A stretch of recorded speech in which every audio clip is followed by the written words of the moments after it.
you ready to wait 20 minutes? No. Where do you want to sit? The middle or the back or the front? If you have a door next to you, give it a gentle jiggle to make sure it is nice and secure. Keep in mind these doors are latched and not locked, so you don't want to lean on them. And welcome aboard the Africa Tram, everybody. I'm Victoria. I'm your guide for the next 25 minutes as we go out and explore Africa. And right up ahead, we will continue that talk. But first, we're going to see a cheetah on the right. You can stand out there. I'm going to jump off in case the trainer is going to say anything. Cheetah. Yeah. You see him up by the tree? A cheetah. Speak out on the hillside on the upper part of it.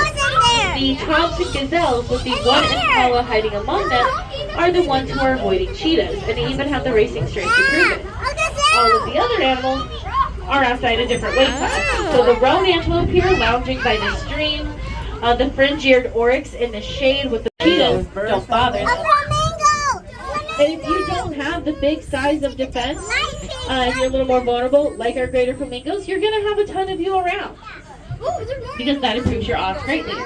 These are the greater flamingo. They are the largest of all flamingo species, bringing a lot of fashion to the bird marsh. The vultures are always my favorite because they have really important jobs, and I love them, and they have hilarious personalities. They are wonderful to watch. But not everyone, unfortunately, thinks the way I do. A lot of people will think vultures are creepy and scary because of the association with death. They are scavengers, they eat dead animals, and they're often seen very much like a grim reaper. But they're far more like your local garbage men. Vultures, by being scavengers, eat and consume dead things, yes, but they are preventing disease and keeping the layover from our megafauna past to keep the environment functional. And in Africa, the vultures have a connection now because these big, beautiful animals, unfortunately, are very heavily poached for the beautiful horns on their faces. So talking about vultures can help rhinos, and talking about rhinos can help vultures. It's all connected. So one of the biggest reasons these gorgeous rhino are poached is a lot of traditional medicines and cultures wrongly think that the horns of these beautiful rhinos is a cure-all from the common cold and cancer.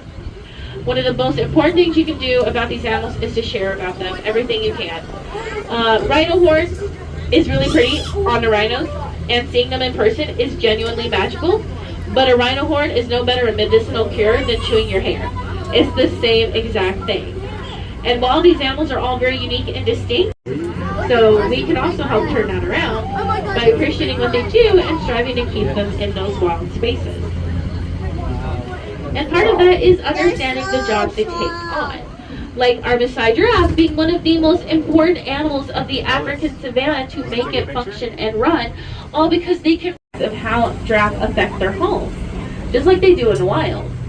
And they're really the only ones who can be tall enough to do this, while also looking out for danger. Another reason giraffe are so important is they see everything, and they can let other animals know based on how they act, including the bouncers of the savannah, the Cape buffalo, who make this happen. But areas of shelter and protection allow more species to live in the space with you, making your environment healthier and more robust. The more species that can live in a savanna, the more strengthened it is against changes like climate change. Yeah, so right now. Because when you help one animal, you help many.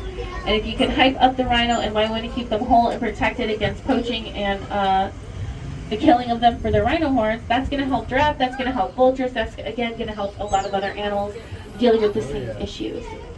He's also very unbothered by the tram because while he is a wild animal out here on his own doing what he wants, he's very used to the activity of the tram on this pathway.